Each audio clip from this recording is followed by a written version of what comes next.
We're calling this meeting to order. Please have a seat. One brief comment before I start this meeting. In the previous meeting, there were some directions to the commissioners in reference to the first name. Let's make sure that we all address properly the commission by the commissioner's name or the vice chair or the chair here. I would appreciate that very, very much. Anyway, so starting with we're going to go with the Pledge of Allegiance. I'm going to lead everyone in the Pledge of Allegiance. Please stand.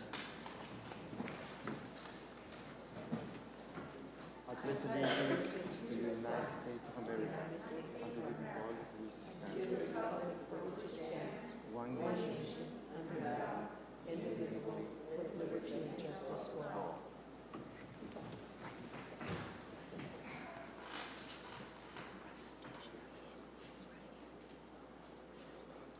We're going to start the meeting with the approval from the previous approval of the agenda. Do we have any changes, staff? Do we have any changes for the agenda? Last minute changes? No? No. No, we're not there yet.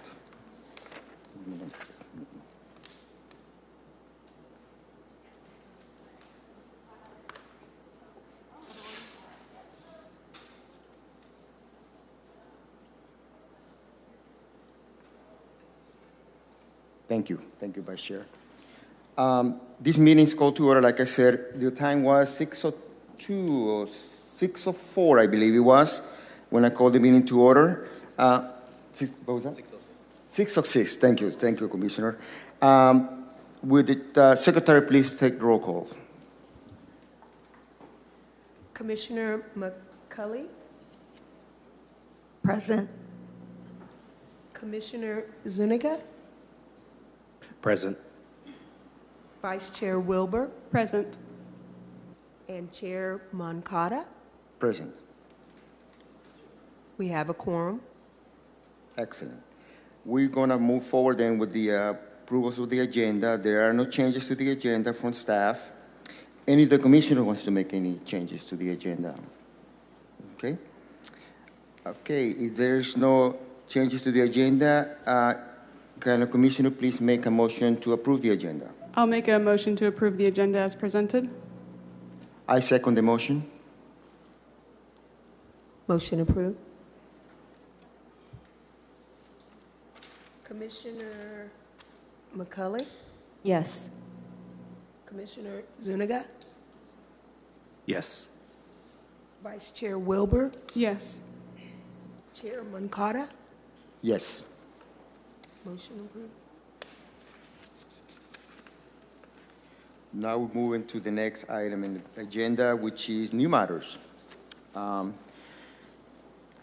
ID 231647, actions pertaining the Harmony Community, Harmony or Honor, rent increase application for La Hacienda Mobile Estates. 1 second.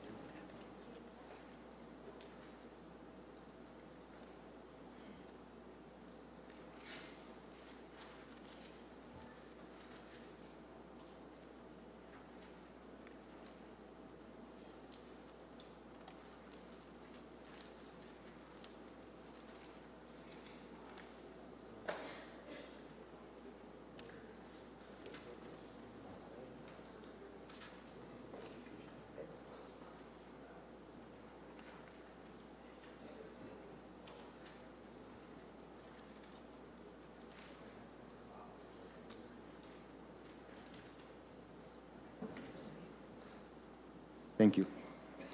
Anyway, we go into that next step, which would be the new matters, like I said. So I believe with the first take new comments,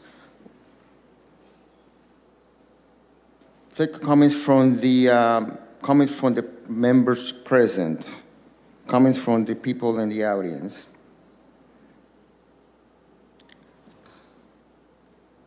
We're going to go with Patricia Sean. Please come forward, state your name, and you have 3 minutes, ma'am. Good evening. My name is Patricia Sean. I am the chair of the Rent Control Committee of the La Hacienda Mobile Home Estates. There's a few things I'd like to say. First off, the last statements of the last meeting, where the chair said that in order to save our park, we should go ahead and pay the $585. Well, to that, we can't afford $585. We would love to afford it, but we can't. That's why we're here. We would love to save the park, which we partially feel like we have, but most of us don't have $585 to pay without giving up maybe some shoes for our children that go to school, or extra gas to take them to a ball game. You know, some of us even food, electricity, gas. You know, everything's more expensive. I understand that, you know, he needs more money to run the park, but maybe if he would bring people into the park or have let some of the people stay, he would be making his money. We have people that are still trying to pay their rent that he's still not accepting. So I don't understand, if you're trying to make a profit, why aren't you accepting the rent? I mean, to me, it's common sense. You want to make money, you accept the money. But he's not. And he's still serving evictions and over people who are squatters. I don't understand how you can be a squatter when you own your mobile home. But we just feel that we don't mind a rent increase. We just would like it feasible to where we could pay it and not have any problems be paying it. You know, we're not saying no. We're just saying, can you make it to where we can afford it? That would be really great. I mean, just to make it to where we can afford it. That's all. Thank you. Thank you.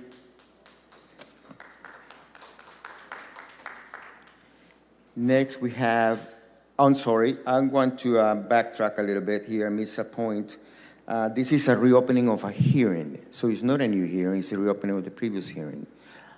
So that's one I forgot to mention that, my apologies. Going with the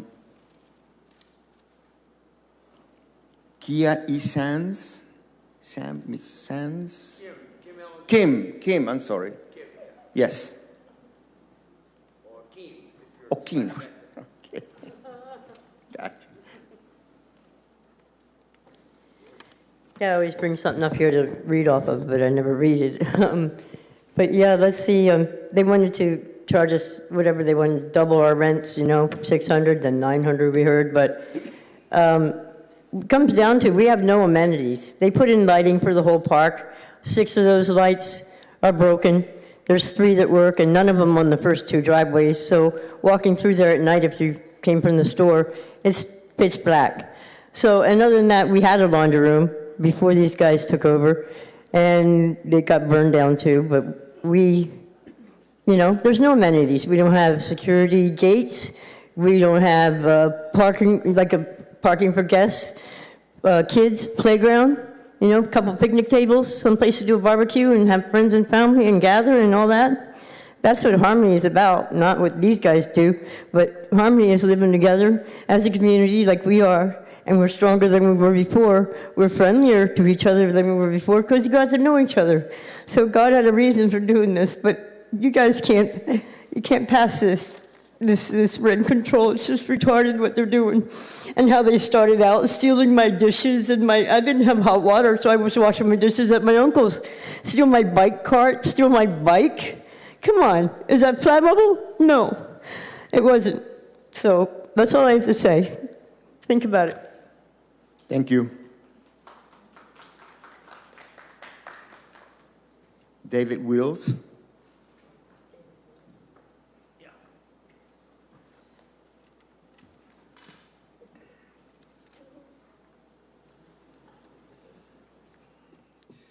The rent increase proposed by Hacienda is just a ploy to continue to harass the tenants to get them to leave their mobile homes. Basically, Fresno Land was emailed by Matt Davies, and Matt said, even though the conversion impact report was rejected, which it was, because it was insufficient, he's still going to close the park. He's going to get sued by the city of Fresno, probably. His main reason is to close the park. That's it. He wants to close the stinking park. He doesn't care about continuing on. It's a ploy. These guys are unscrupulously conniving. They are good. Man, they are masters of deceit. Talk to Manuel Chavez. He'll give you some insight. Sir? Oh, I can't say names? No, let's just tone a little bit less the offensive calling and stuff like that. I'm sorry. Thank you very much. I Yes, appreciate that. You're welcome. So the main reason is to close the park. The rent increase seems contradictory in light of the evictions. Half the park is empty, and I'm being evicted right now, just recently, so they're still at it, okay? They're still at it. Read Mariah's opposition to the rent increase. It's so convincing. I'm overwhelmed. That's all I got to say. Thank you, because you're right. My tone's going to. Thank you very much. Appreciate it. Next, I have Mariah Thompson.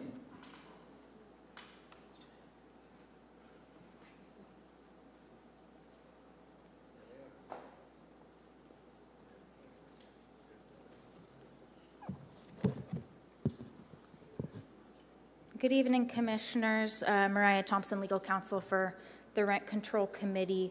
I did have an opportunity to review the supplemental 700 pages of documents that were submitted last week. The night before the hearing, we did submit an objection to the consideration of those documents that were not provided timely in our written supplemental memo, which I do hope that you all had the opportunity to review. One thing I want to say is that this park closure threat is a red herring. The applicant's trying to make you think that if you don't agree to a significant rent increase, it's going to be your fault that this park closes. That's not true. The city of Fresno just rejected their proposal to close the park, essentially barring it from closure at this point. This commission's job is to review the application and determine if they have shown with evidence clearly that one of the exceptions to the rent control limit applies. Not to try and do something that is not in front of you, that is already being regulated by the city council and has been regulated by the city council. So don't let that kind of sob story make you all think that you have to do something that could actually result in homelessness anyway. The proposed 12% profit that they're seeking is not just and reasonable, and it's inconsistent with California state law about rent control in mobile home parks. And I would point the city and the commission to a case called Colony Cove Properties LLC versus City of Carson, where rent control in mobile home parks was discussed extensively, and we wrote a summary of that in our opposition. They are required to submit evidence of comparable rent-controlled parks that have a 12% rate of return if they think that that's what's reasonable. They have to demonstrate what a reasonable rate of return would be in a mobile home park under rent control in Fresno. And they haven't submitted anything except for a 2 or 3 page letter from some economist in New York City that probably doesn't know anything about rent control in mobile home parks in California because his CV doesn't suggest that he does. And that's all that they have submitted. Further, the court confirmed in that case that a rent control is not invalid just because it provides an investor with less money than they wanted to. That court found that there was a valid regulation of rent control even if it provided a meager response in terms of return on investment, because that's what's to be expected sometimes in rent-controlled parks. Further, the court pointed out that an investor that is disappointed in their investment can simply take its money out of that investment and move on to a different enterprise.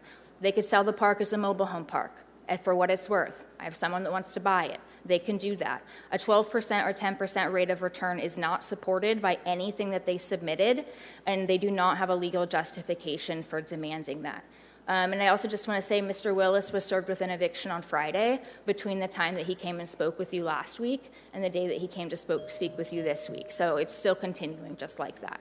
Thank you. You need more time? I mean, I could go on, but I was told I probably wouldn't have more than 3 minutes. I don't mind. No? Okay, thank you.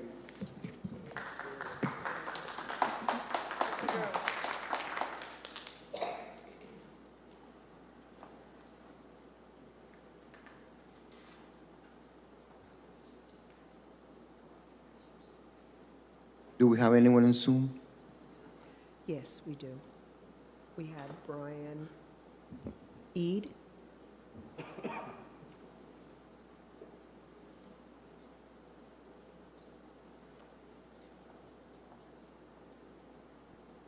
Hi, can you hear me? Yes, we can. Okay, I'm a witness. I need to be sworn in.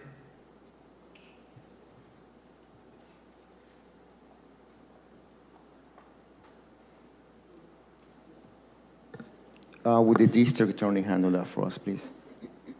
Brian, can you hear me? Yes, Do you affirm to tell the truth, the whole truth, and nothing but the truth in your testimony here today? I do. You may proceed.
Is it Brian?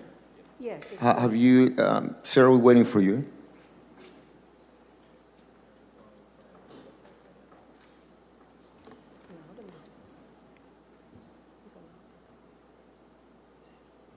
Hello? Can you hear me? We hear you. Okay, I've been talking for like a minute. You guys haven't heard any of that? No, we did not. I'm sorry. Our apology. We have to text difficulties here. Okay, I'm going to start again. I'm going to talk really fast because I know I've got a limited amount of time. So here I go again. In Oceanside Mobile Home Park versus City of Oceanside, just and reasonable was described as follows. To be just and reasonable, the rate of return must be high enough to encourage good management, including adequate maintenance of services, to furnish reward for efficiency, to discourage the flight of capital from rental housing market, and to enable operators to maintain and support their credit. A just and reasonable return is one which is generally commensurate with returns on investments in other enterprises having corresponding risks. I mention this not as a legal argument, but as an introduction to what I'll be talking about tonight. Note that the risks involved with owning a mobile home park include, but are not limited to, management of employees, tenants, cash flow, repairs, bad debt, economic risk, wildfire risk, environmental risk, title risk, slip and fall risk, the list goes on. When looking at a return on investment, we need to look at returns of risk-free investments and investments with commensurate risks, because an investment in something other than a risk-free security, namely a treasury, is the sum of that risk-free rate and a premium for the investment's additional risks. The current risk-free rate, or the 3-year treasury, is 5.27%. In 2013, which is the year in which the residents' opposition mentioned that court case, the risk-free rate was between 0.04 and 0.14%. So today it's between 37 and 131 times higher than it was in 2013. So when the opposition mentioned a 3.9% to 6.3% total return for a park, this is not a comparable analysis. because we're in very different economic times and a very different interest rate environment.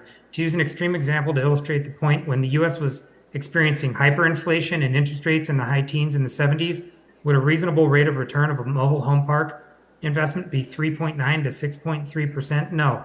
No rational investor would invest in a mobile home park for this return when he or she could get a double or triple that return in a risk-free investment. Not only do we look at the risk-free rate, but we look at the rate of return attributable to the risks involved in the investment.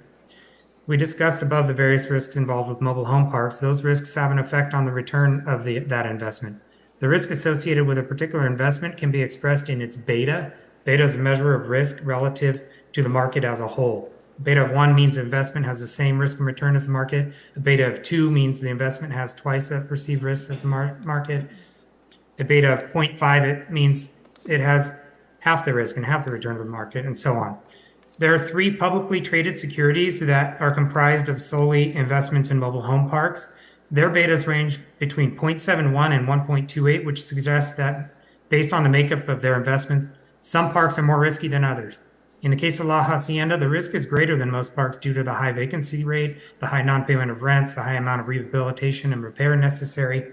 Although the beta of this particular park, because it's privately held, is hard to calculate, it would likely be on the higher end of the range due to these risks. Lastly, the residents' opposition used the term wickedly profitable, lucrative business, pure profit when describing mobile home investments. First, I'll point out that these terms are quite subjective, but regardless, a profitable business is the only kind a rational investor would invest in, and the degree of profit is related to the risk involved in that investment. Take, for example, the profit generated from an investment in Amazon in the late 1990s. That would be considered very profitable, but it did not come without a tremendous amount of risk Excuse me, sir. with which the reward is Your commensurate. time is up. Yeah, the time is up. I gave you a few more seconds because you were mute on our end. So I hope we got you the 3 minutes that you needed. Thank you. Our next person to speak is Brandy Nusi Villegas. Hello, Brandy. Hi, thank you. First of all, I want to tell Are you you, thank you. are you a witness or just making No, a...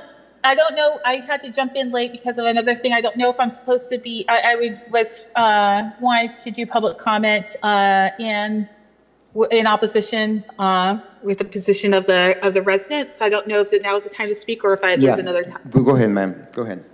But thank you for asking for clarification. I first of all want to thank you for the time that you're investing in this and coming back and your thoughtful consideration that you from the conversations at the last week's meeting. I was there for that, as well as the city council for another issue regarding this. And so I want to continue to encourage you to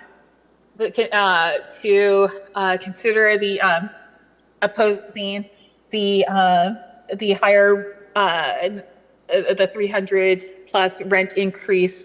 I think they mentioned about high vacancy and other risks, and part of that has been noted is the evictions, and that the residents and CRLA had noted as unjust, and to the point of, and issues were, that are to the point where there was action by the city council had actions have reflected that. And so I another thing I want to point out is the idea of as far as investments, there, as it was mentioned in the previous meetings, there is known what people were getting into, and it was the documentation, including covering expenses, but also we need to come back to the fact that there are people here, who are at risk, that are at risk, very real risk of not just the displacement, but also not being able to find a home based on if rents were to increase. And this is more, mobile home park is should be more than investment. It is home. It is home to very many people, and that should be the priority of anyone who is taking management of that. So again, thank you for the time that you're taking for consideration and hearing these things. And I, Sam, want to speak in support of residents in opposition. Thank you. Thank you.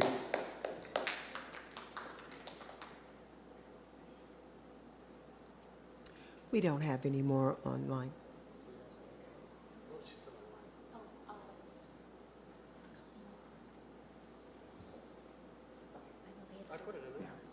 I have one here.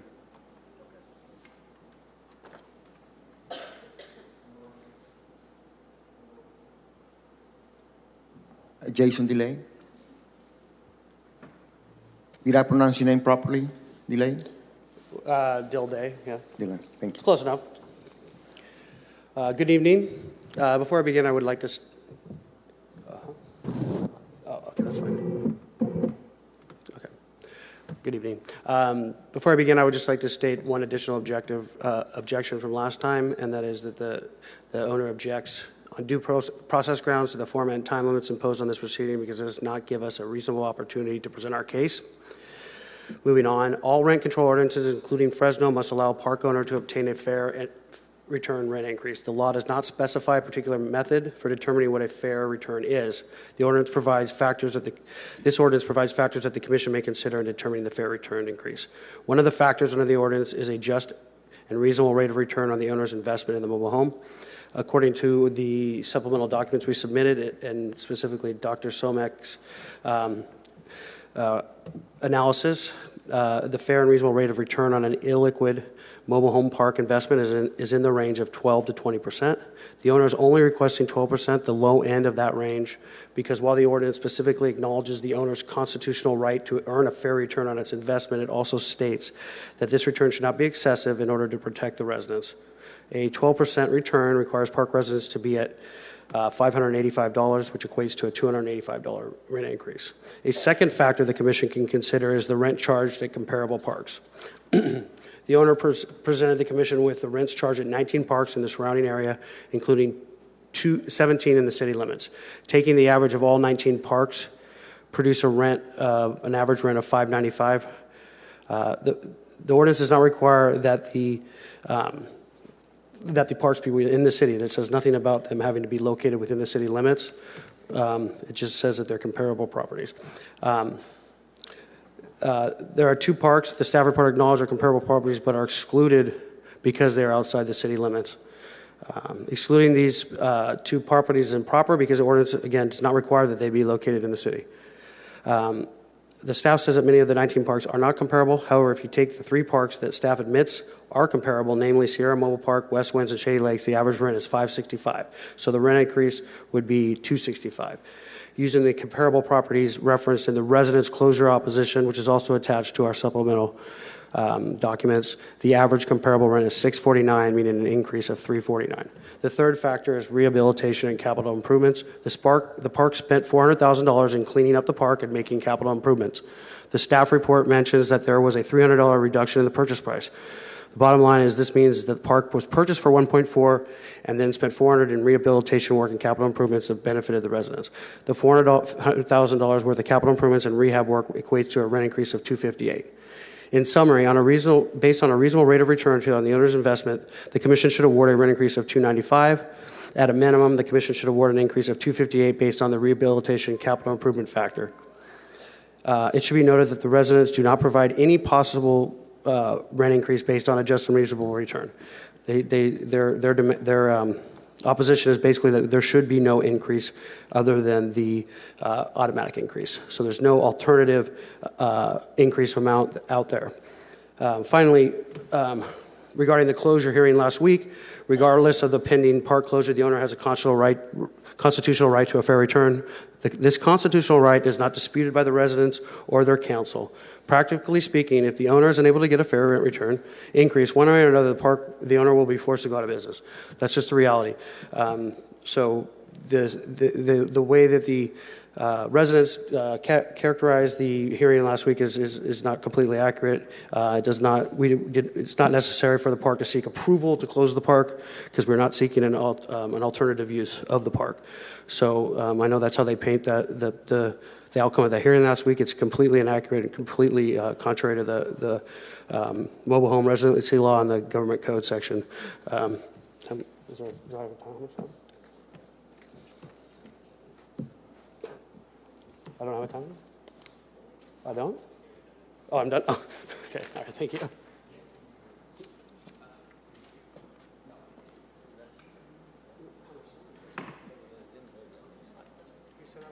All right, moving on.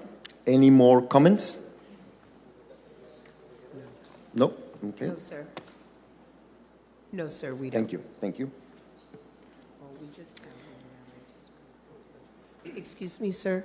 We just had a gentleman raise his hand. Matt Davies. Mr. Davis, you may proceed. So, I'm a witness. I'd like to be sworn in. Sure, Mr. Davies, can you hear me? I can. Can you hear me? Yes, I can hear you. Do you affirm to tell the truth today in your testimony? I do. You may proceed. There are 3 publicly traded real estate investment trusts. Their returns range between 10% and 15.2%. The discount rates for mobile home parks in the last 5 years are between 7.64% to 14.34%. Dividend rates are between 11 and 12%. This is in the John Neat report that was submitted to you. All of these were supported studies. The fact of the matter is, folks, you've seen a lot of spreadsheets, a lot of information, but let's boil it down.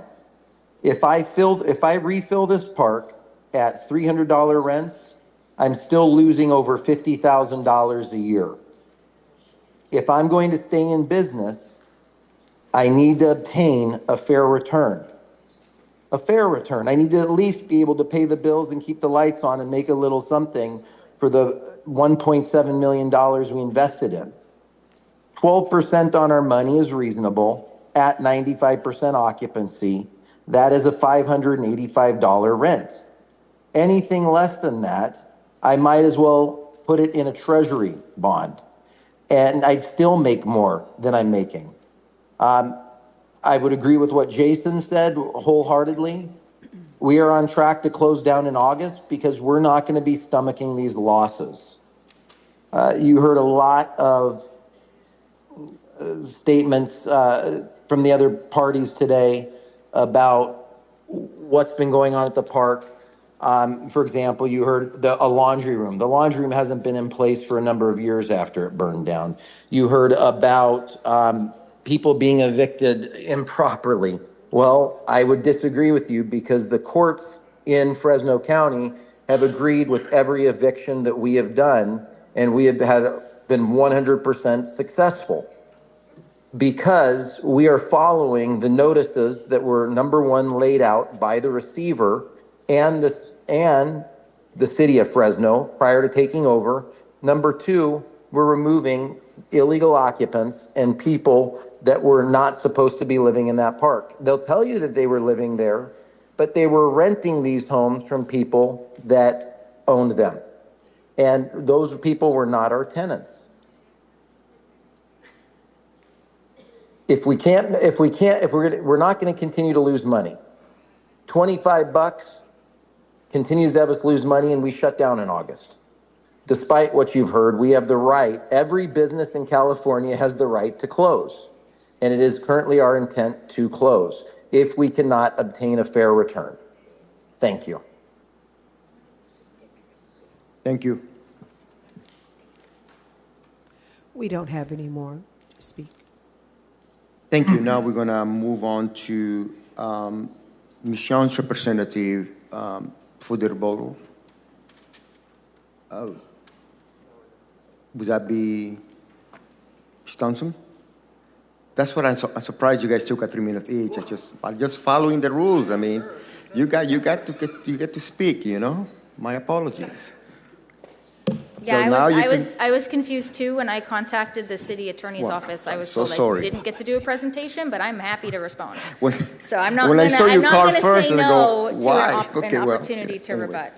But you do have a right to have your 3 minutes too, you know. You do know that. You could. Go So ahead. how long do I have at this? You have 10 minutes, ma'am. I have 10 minutes. 10 minutes, yes. Okay. I want to just respond to a couple things. We did submit updated photos of the park demonstrating that the conditions of the park are consistent with what our other photos were. We took those the day after the hearing, so you can see that there's no amenities in that park. It remains basically abandoned, looks like a ghost town. Is not comparable to any other parks in Fresno because the rest of them are not half vacant, abandoned ghost towns. I do want to return to the ongoing question about a reasonable rate of return. So some of the language that the opposing party was choosing to use had to do with making enough money so that investors will continue to invest in mobile home parks. But not so much that it is unreasonable for the residents and doesn't protect them. So I just want to say the ordinance also includes language like that. The ordinance language basically mirrors some of the quotes that were given tonight, cited as case law. And I do want to make it also clear that the residents have put into the record repeatedly that this kind of increase and this idea of a 12% rate of return, they can't afford it. So what's the point of an ordinance that doesn't allow people to stay in their homes? What's the point of an ordinance that might get them, if they are successful in their arguments, a 12% rate of return? Well, there's no one going to be there to pay it because everyone who has spoken to you has told you that they cannot afford that. And when you make $1,200 a month, you can't afford that kind of money, even if the investor thinks that they have a right to make 12%. They keep talking about these investment funds, and they're comparing the rate of return they want to these investment funds. In addition to saying that if they want to make the rate of return as on these investment funds, they could just go invest in those investment funds, and that seems like a solid way for them to get that kind of money because they keep referring to it.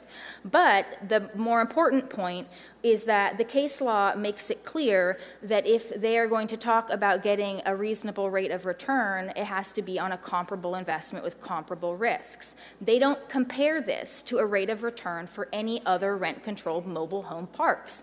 The only thing they're comparing this to for you is investment portfolios. That's not comparing it to something with the same risk. They're actually comparing it to something with a different risk. And they're asking you to look at things that have a different risk or an entirely different kind of investment and then make a decision on their 12% based on a comparison to entirely different kinds of investments. And that's just not what the law requires. They should be submitting rates of return for other rent-controlled mobile home parks. And if they don't know the answer to that, they should not state that what they're asking for is a standard rate of return for rent-controlled mobile home parks.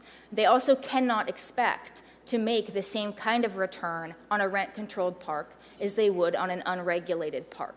California mobile home law does not have any limit on how much you can increase rent in a park as long as you give 90 days notice. Yes?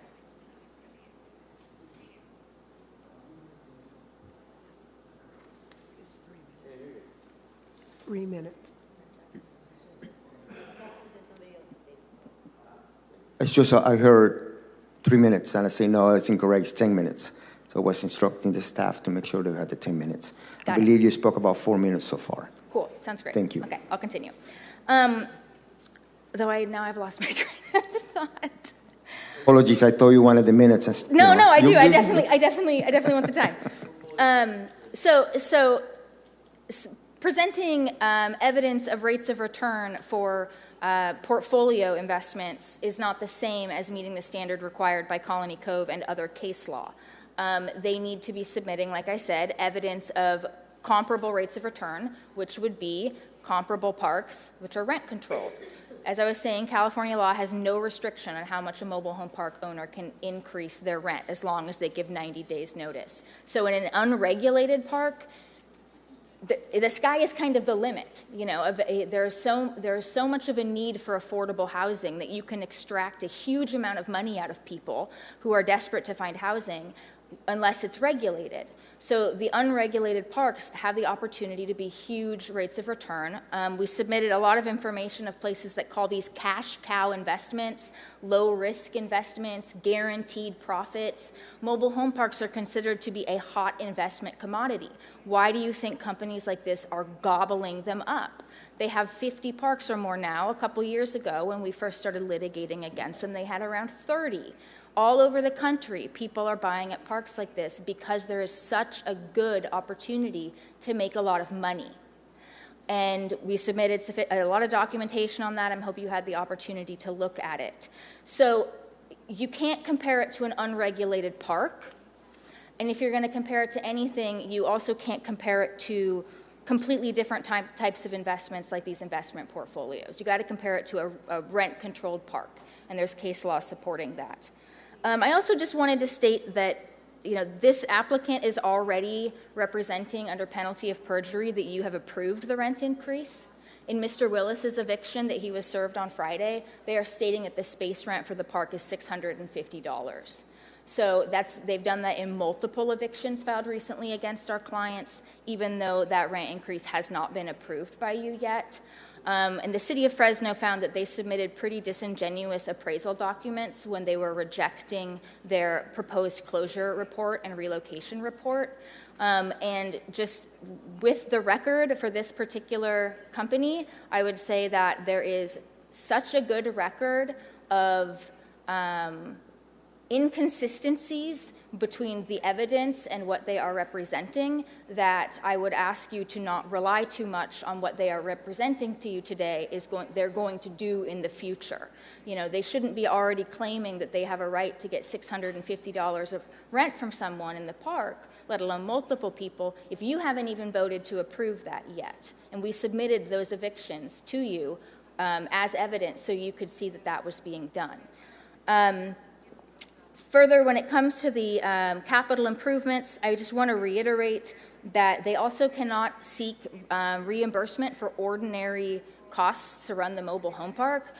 Capital improvements and rehabilitation has a very specific definition under the ordinance, and it does not allow them to seek money for just day-to-day operations, and a lot of the receipts that were submitted were for day-to-day operations. It was not clear from the application if they were trying to submit those to provide evidence for their profit and loss and their ledger, or if they were doing that to try and get the reimbursement for the capital improvements, because it was not explained anywhere. But to the extent that they might claim that they have a right to more than that $300,000 they were reimbursed, you have to look at what those expenses were for. And a lot of what they submitted them for were ordinary operations, office supplies, taking the dumpsters out, street cleaning from the city of Fresno, utilities, things of that nature. The ordinance does not allow them to seek an increase for that.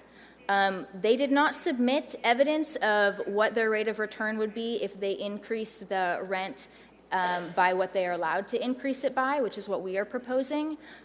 They only put in documents about what it would be if it stayed at 300. We have not said that it should stay at 300. We said that they should have their automatic rent increase. And in March, they will have or in May, they will have the right to another automatic rent increase, and each year after that, to keep up with inflation and other increasing costs. So the idea that they are going to be expected to stay at 300 for the foreseeable future, and that they're just going to continue to lose money on that, that is not an accurate representation of our arguments or an accurate representation of the opportunities that they will have to seek more rent increases even a few months from now. So I just don't think that they have presented the evidence that they have to present to meet their burden in front of you. They have a burden to meet, and what you are here to decide is whether they have met that burden under the ordinance and can seek beyond their automatic rent increase more money. Thank you. Thank you.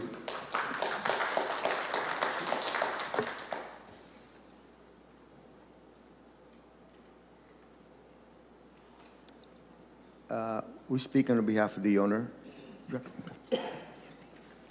Jason delayed to speak on behalf of the owner. Thank you. 10 minutes.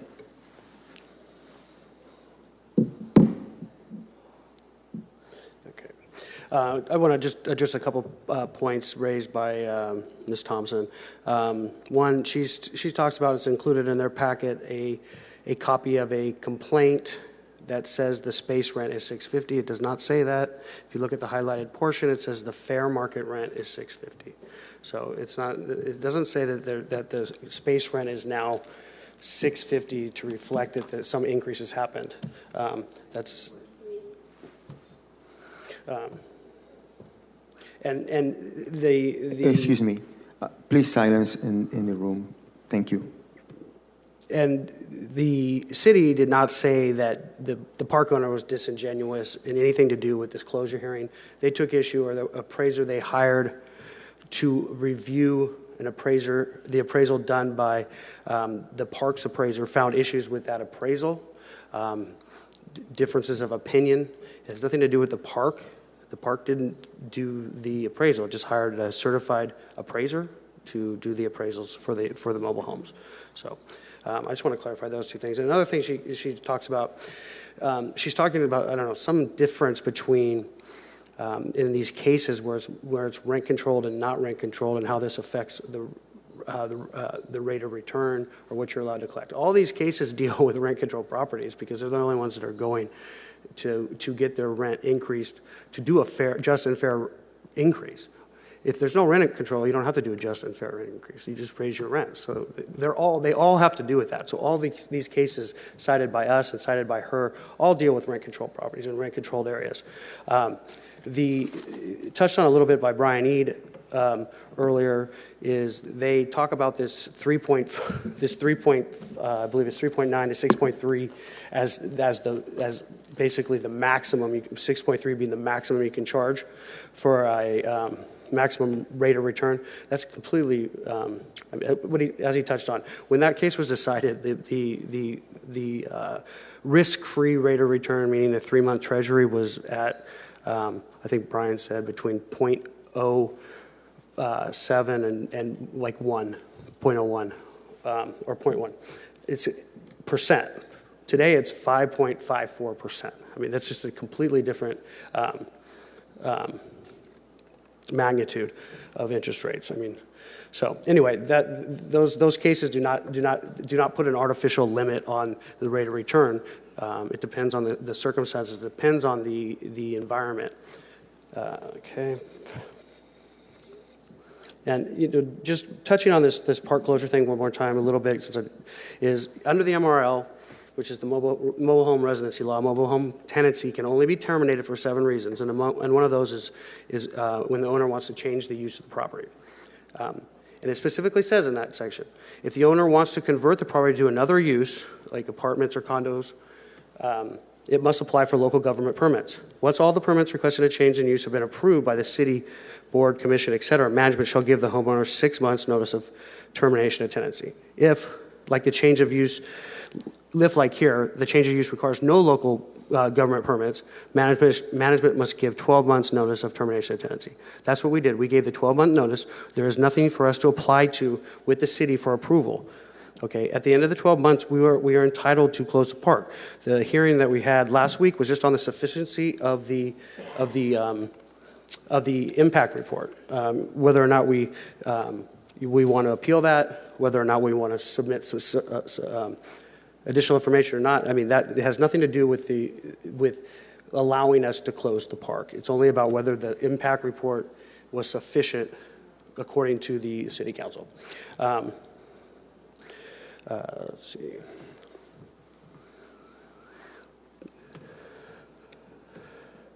Okay. Just going through the. Sorry. One more thing. She's talking about comparable properties. That's not the standard under any of these cases that you have to compare it to a comparable or property in the same jurisdiction or anything. But just to give a little context, and these are rough numbers. Sierra Mobile Park, which is one of the parks that the city acknowledged was a comparable property and is also located in the city limits. The investment based on property tax records for that property was $355,249. Their current rents are $472 a month. They have 129 spaces. So they have a monthly income of $60,000. They have an annual income of $730,000. Okay, even taking their operating expenses and doubling, for example, doubling the operating expenses of La Hacienda and using those for their operating expenses, that would be $514,000 as their operating expenses. They would have a rate of return of 61% on investment. So just a little comparison with the 12% we're asking for. A lot of this stuff has to do with, we're talking about whether people are going to invest in something. Yes, these parks that have been here for a long time, that they don't have any, that they bought them for a different amount, is different than when a park has to buy a park at today's price and manage it. So going through what we submitted, we pointed out the case law. Basically, the rate of return analysis completed by Mr. Eid basically shows the different, at the actual, right now, actual 12 months. I think it's pretty self-explanatory, and if there's any questions you can ask. But anyway, it just shows that at the current rents, it's a negative 6.5%. If stabilized rents, it's 1.7. The 319 that Ms. Thompson was referring to, it would be a little bit more. And then it shows the 12% with stabilized rents, stabilized occupancy and rents, and then expenses and 585 rent. Some of the other things, the spreadsheet that was attached as Exhibit G, I believe, that has all the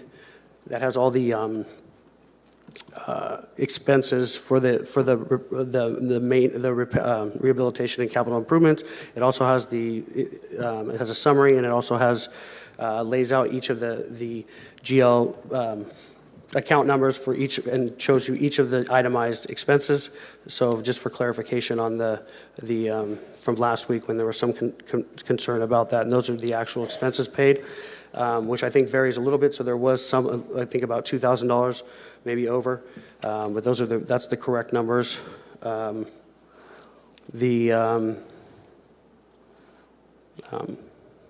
And just touching on the fair return again, just a little bit. The 11 to 12%, basically, and Mr. Reed touched on this, but basically, right now the current rate of return, risk-free rate of return is like 5.5%.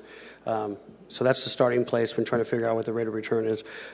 His analysis took into account the REITs, the mobile home REITs, because those are not only are they liquid, but they also they have less risk than actually owning a mobile home park, which is what he pointed out, which is what's pointed out in Dr. Somek's letter analysis. Let's see. All right.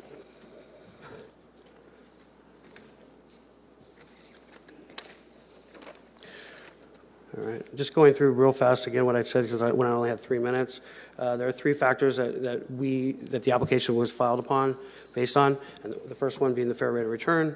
We've given you what we believe is a fair rate of return, and thus taking the low end to account for the, to minimize the impact on the residents. The second factor that can be considered is the rent charge at comparable parks. Again, because I feel like I spoke really fast last time. What we originally presented was a list of basically every park in the city that we had, which is 19, and it also included 2 parks outside the city. Taking the average of all 19 parks, we had a rent of I believe it was actually $594 and point something. And again, there are 2 parks that were excluded by the cities only because they were outside the city limits. There's no requirement in the ordinance that says the comparable properties must be within the city limits. So including those two parks, as well as the Sierra Mobile Park that the city said was comparable, gives us an average rent of $565, so the rent increase would be $265. If we use the residents' comparable properties, it would mean an increase of $349. The rehabilitation and capital improvements, again, this money was spent. There was a price reduction, but the money was spent on the property for the benefit of the residents, which is all that is required under the ordinance. the fact that there was a reduction in the purchase price is not a reason to exclude the $300,000. At a minimum, all right. Thank you. I have a question for you, sir. Yes. When did Mr. Davis actually bought the property? What was the date? What date was it bought? I don't know. When did he buy it? I don't know the actual date. I believe it was October, but I don't have that date. October last year. Yes. Okay. When he assumed ownership of the property, doesn't the law allows him to renegotiate rental agreements? Was a new owner coming in, hey, I'm the new owner, this is gonna be the new rental, you know, this is what we're trying to do. Didn't you guys, the concern that I have is, and this applies also to Ms. Thompson, is that neither of you, I don't see in any of you guys' report any rental agreements. I mean, they are, so I'm just taking your word for it. Now, when you say that the rent is not $650, well, the eviction thing that you filed here, yes, it does says market rate of $650. You are correct on that. But then on item 2 says you're charging $21.66 per day per diem for every time the tenant remains in the property. Now, if you take $21.66 times 30, that's $650. So you're actually stating on this document that the rent is $650. Is that correct? Because you're looking for damage of $21.66. There's no rental. Well, I don't know what the situation is with this. I'm involved in evictions, so I don't know what they. I mean, you could ask Mr. Davies; he would know. But I honestly don't know. I do know that there was in these cases. There's not a lot of the issues is that they don't have rental agreements. A lot of these people were living here and they do not have rental agreements with the park. Under the MRL, you have to have a rental agreement with the park. It's required. Yes. And there's a ton there's no rental agreements. A lot of these people are renting from, the rental agreement, there may have been a rental agreement with another person, but this person was subleasing from that other person. So when the park came in, you have to have a rental agreement with the park, And I think that's where a lot of the confusion is they don't exist because they had a previous rental agreement with somebody else and they were unwilling to sign a new rental agreement. Okay, I get that. I'm still confused though. Because for him to have bought the property, unless he's used his own money, his own bank account, pay cash for the property, no questions asked, if he went through some fiduciary or financial application with an institution to obtain the funds to buy this park, I'm assuming that institution were asking for rental agreement to justify the rent. I mean, the revenue coming in, correct? To justify the loan that he was, I'm assuming, I don't know much. Just educate me, please. You are his attorney, right? Yeah. And I don't know the exact answer, but I can tell you that. I mean, I know it's not all of them. I mean, I think the park had, there are rental agreements. I don't know how many have them, but a lot of the evictions are happening because they did not have rental agreements. If they had rental agreements, the people that had rental agreements, the only way to evict them would be if they were, health and safety violations. Or if they have a rental agreement, it's non-payment of rent or some health and safety violation is the only way to evict them. Because there is the Chapter 2.5 of the Mobilehome Residence Law. It applies to rental agreements. And he uses that where it states that to justify some type of rent increase, the owner and the tenant must provide rental agreements to be able to justify any rental increases. Okay, that's just coming from them. And then additionally, in 1992, California Department of Housing and Community Development, Mobilehome Parks Legal Division issued an opinion about maintenance of the property and what have you. It says, and I quote, that this responsibility could be delegated to the homeowner through the rental agreement, or vice versa. So, I mean, it's just I've never seen a case where people come and argue and things like that and propose rents or market rents when you don't have any rental agreement when you purchase the property. It's just for my future reference, I mean, what the problem is a lot of times is if there are a lot of places where they don't have written rental agreements. The problem is there's only 7 reasons you can evict somebody under a mobile home. So basically, if you have a park where somebody doesn't have a rental agreement, there's no way to force them to sign one if they've been living there. They have basically an oral. Yeah, I understand. Yeah, so it's like yeah. it happens a lot where they don't have a written agreement, and there's just no way to force them to sign one. Okay. Ms. Thompson, you were going to make some comments? Go ahead, please.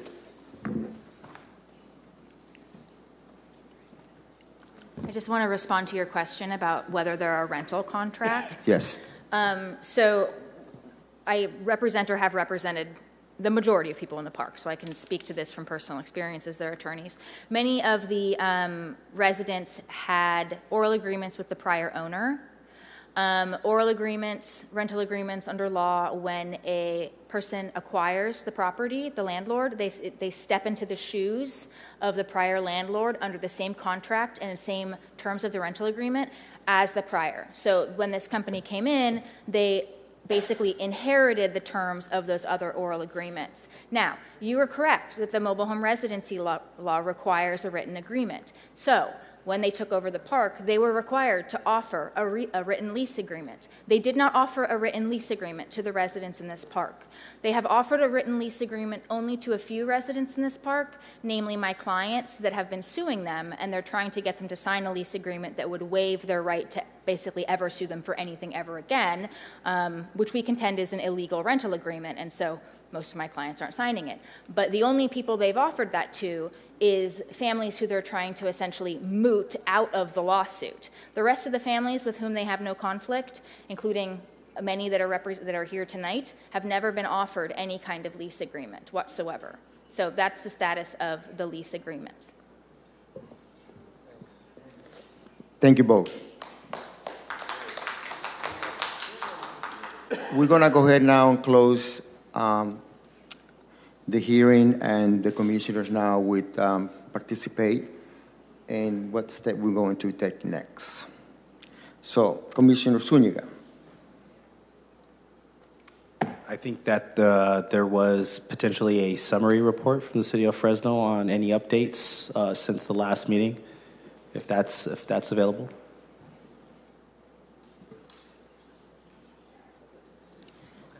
Commissioner Coolidge. Oh, I'm sorry.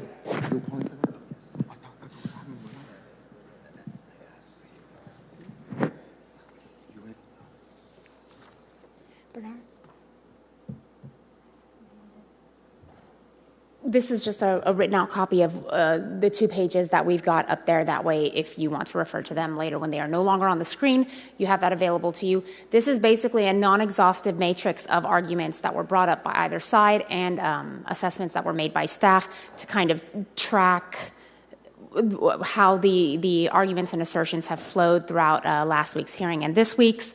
So you'll see it's kind of broken down between the 3 standards by which the owner's initial application was filed: comparable mobile home spaces in comparable parks, completion of capital improvements, and a just and reasonable rate of return. Starting with what was in the owner's original application, that average rent of parks coming in at $594. Staff's original assessment based on the adjusted for inflation prices, looking at Sierra Mobile and Villa Capri, were those. The numbers were not, did not include that $63 added in for utilities, because both of those 2 comparable parks already had utilities in their rent total as attested to by the park managers. As far as things that were introduced new to that, now this does not include things that were mentioned in front of the commission tonight.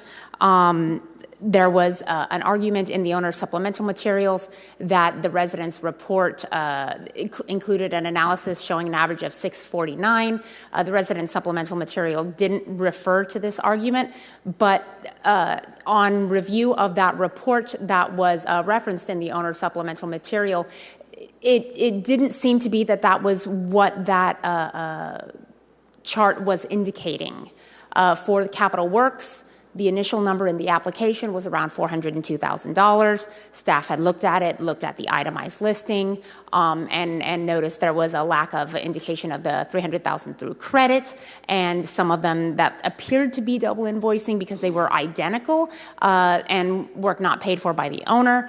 In the owner supplemental material, they did provide 25 new pages of spreadsheets, which was that Exhibit G. However, there was no context or arguments featured in their summarized report that gave that context.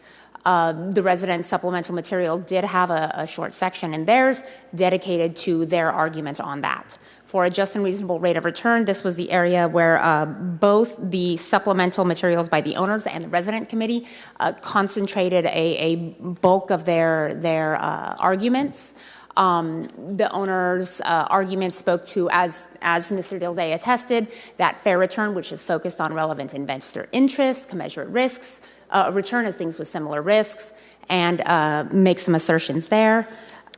If you go on to the next page, there were additional arguments that their Exhibit A analysis calculated the return on investment with a 95% occupancy at both $300 and $585, so you'll find that as their Exhibit A. And they asserted in their little summary report that Exhibit D letter argues for investments acquired currently. The letter was written in August of 2023, would have a fair rate of return between 12 and 20%.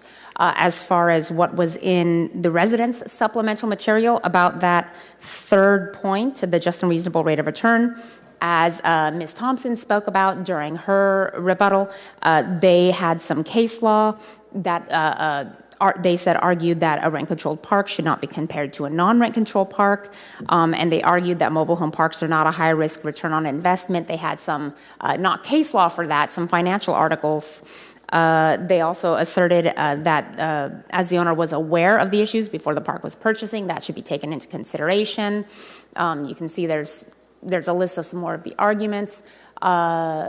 The other thing that staff noted in that letter, or that Exhibit D letter, was this park, Harmony entered into an agreement to purchase the park around January 2022, and escrow closed in October of 2022. So at the time that the contracts were drafted and the sales price was negotiated, based on the charts that were in that letter, you're looking at a much different point on those graphs. So that was a significant thing that staff noticed.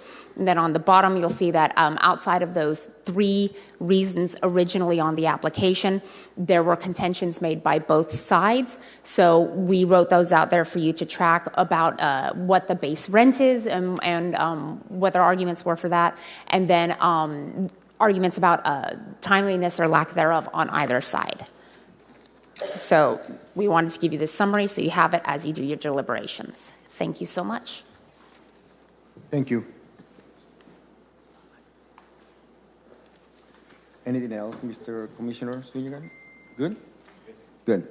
Commissioner McCulloch, your comments.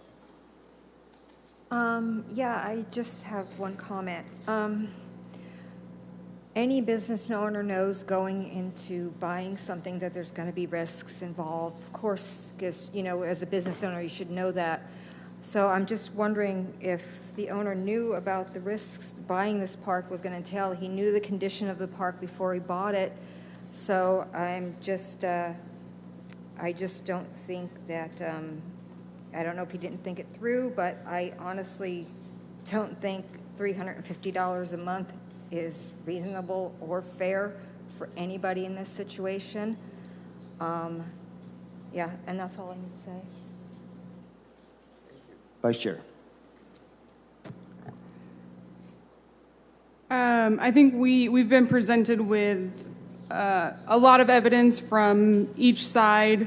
There are a lot of viewpoints. There's a lot of things to consider here. I want to thank both the staff as well as the applicant and the parks representative for the time that they have spent putting all of this together. I know that the residents have invested a lot of their time and energy as well, and I want to acknowledge all of those things tonight before we move forward with making a decision.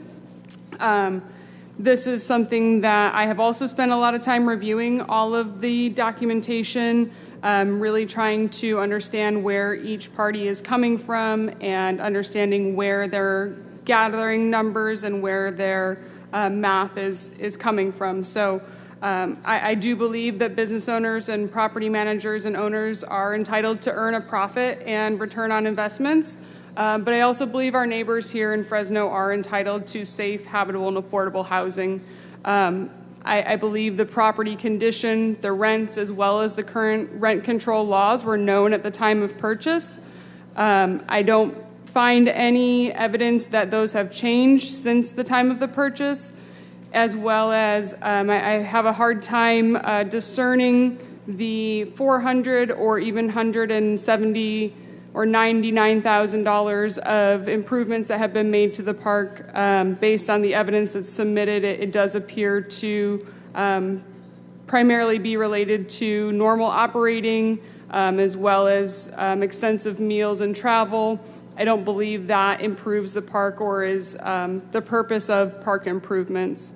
With all of those things considered, I would like to put a motion forward to approve the 6.6% rent increase permitted automatically in FMC Section 12-2014. Can I hear a second, please? I second the motion. The Chair Mike Weki's comments. I agree with the Vice Chair that fair just go automatically. But the reason why at least I was drove to this decision that I share with the Vice Chair is that with all due respect to the owner, and the attorneys, last time you were before City Council, I think you were more or less, comments from the City Council members were quite strict. For what I read on the news, I was not present. And then what I witnessed today is the attorney coming in front of this commission saying, if I don't do this, if I don't get this, if I don't get that, I'm going to kick these people out. I'm going to close the park. I did mortgage banking for more than 30 years. If a client of mine had ever come to me and say, Mr. Moncada, if you don't give me my home loan, I'm just going to go ahead and take all my money out of the bank. I mean, we're here to reconcile the differences. We're here to find an area where we can all work together and move forward. We hate for this park to lose Mr. Davis as the owner. I think the park has a lot of potential. I think the tenants have a lot of potential. And I think Mr. Owner is trying his best too. We need to understand, we need to walk in his shoes. As an owner, he needs to protect his investment. But I think, like the Vice Chair said, before he bought this property, he knew what was coming down the drain, pretty much. He reviewed the property. There were no rental agreements. He just bought a property completely and oops, there's a lot of issues here. That was his choice. Now here where we are. So I'm going to call for a vote on the motion with the Vice Chair. Before there's a vote, I want to clarify one thing with the motion. Thank you. So we have what's proposed in the motion is a 6.6% increase. What's the actual dollar amount? Because there were two amounts, one from the owner and one from the tenants, residence committee. So I just want to make sure we're clear on the record. What is the actual dollar amount for the increase? Yes. Please clarify your motion. The motion would be for the $24.92 that was submitted as part of the rental application.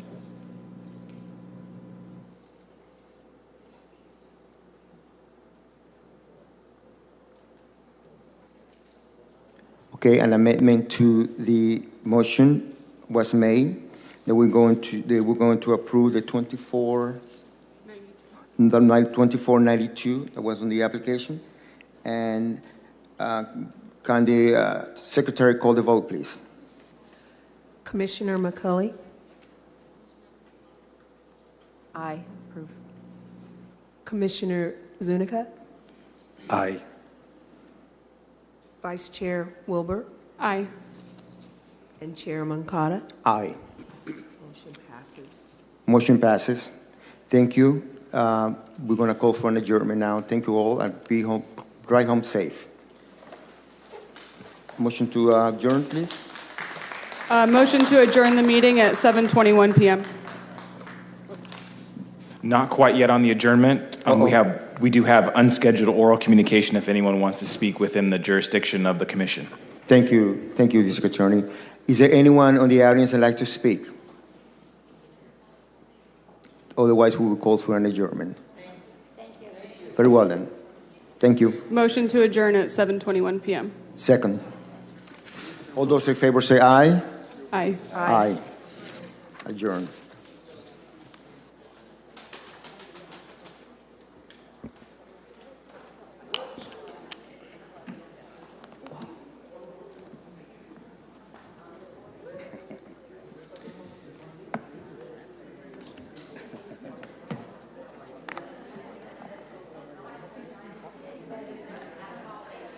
Thank you.